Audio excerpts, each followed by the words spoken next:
Fighting games are rarely remembered for single bombastic action set pieces. Even their bosses can sometimes fade into obscurity due to how most titles choose to structure their single-player content. Even more so when you consider that the meat on the fighting game bone often comes from its player versus player modes. However, there are a number of bosses in fighting games that have managed to wow players and become a cherry atop already legendary titles. So in today's DashFight video, we want to highlight some of the best boss fights that fighting games have to offer and what made them so memorable. Though with so many fighting games, there are dozens of potential candidates. So why not mention your favorite fights in the comments below? Let's begin with the absolute divinity of a boss character, Gil. Introduced in Street Fighter III New Generation and most memorably fought in Third Strike, Gil embodies two aspects that every boss should have: a seemingly insurmountable challenge and just plain sick aesthetics. A flowing golden mane and a god complex to match. His entrance lines are firmly etched into the memories of players, and Resurrection is not just a move, it's a warning. In terms of gameplay, Gil is completely over the top. All of his supers have a potential to be devastating. He can technically juggle you forever, and unless you diligently punish him to stop his health recovery, you will need to deal with a godlike boss who refuses to die. But Gil isn't just tough, he's theatrical and larger than life.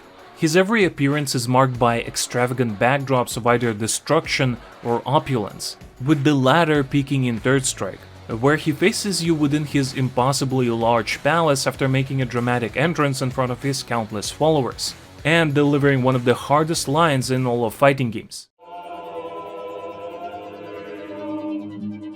The mark of my dignity shall scar thy DNA.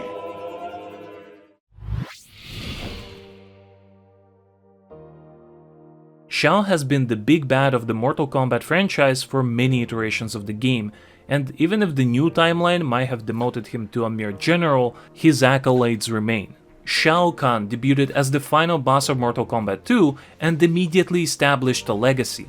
He was big, loud, cocky, and unfair in the most delightful way. He would taunt you with various quips like "prepare to die" and then shoulder charge you across the screen like a linebacker made of steel. Every time Shao Kahn returns, he's an event. In MK9, he's a test of endurance with his unblockable hammer smashes and enhanced armor. In MK11, he's not the final boss, but he still hits like a truck and radiates main character energy. Part of what makes Shao Kahn iconic is that he feels like an amalgamation of many 80s movie trope villains, and yet it lands. Like in any great slasher film, the villain is supposed to be just a little bit too much, and Shao always gave it 110%. Fought at the end of the King of Fighters 2000, Clone Zero isn't just a palette swap, he's a lab experiment gone completely rogue. He might not be one of the toughest bosses in this series, but he still has a formidable arsenal of moves.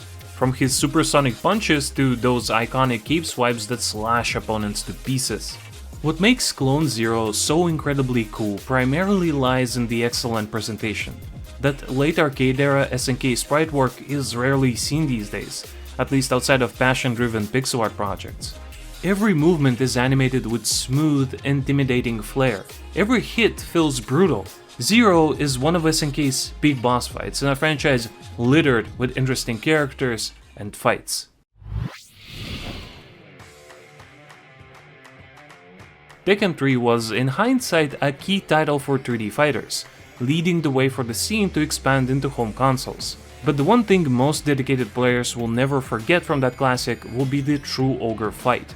You're thrown into a dark, near-black stage, if not for a seemingly disembodied light that follows you and True Ogre throughout the fight. True Ogre is a monster. He's not just Ogre powered up, he's transcendent. His hideous form is warped in every way it could be. His demonic face spits fire, his snake arm is writhing around waiting for a chance to take a chunk out of you. And beneath all this is one of the deadliest warriors in the world. The choice of a heavily atmospheric musical backdrop makes the fight stand out as well, allowing True Ogre to embody what a boss should feel like in a fighting game, a one-of-a-kind fight.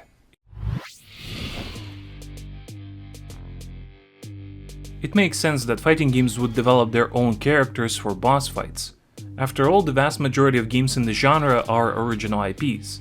But a franchise packed with recognizable characters, many of whom are bosses in their own series, well, there simply was no need to go as hard as they did. Masterhand was the series' original boss, representing the creator of Smash Universe. His moves were big, punchy, and always surprising, but in Melee, the introduction of the mirrored figure, Crazy Hand, brought the whole act together. The actual fight is a blast, you're dodging laser fingers, giant slaps, and coordinated chaos. That is to say nothing of the music and visuals of the stage, which has since become a shorthand for honest battles. No items, Fox only, final destination.